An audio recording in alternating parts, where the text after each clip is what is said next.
Nakababa ka na rin ng ano, ballpen. Naubos lahat ng ballpen sa cargo office. Wala nang tira doon.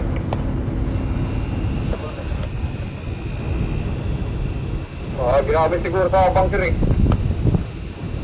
Uy, wala nang tirang ballpen eh.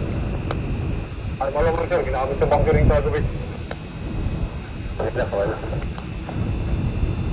Sir, dito na yung ano, ship-to-shore checklist pala sa ano, sa cargo office. Yan lang. Okay, binaba mo na. Pati yung ano, yung passport land. Ano na yun, sir, sa container? Okay, sir.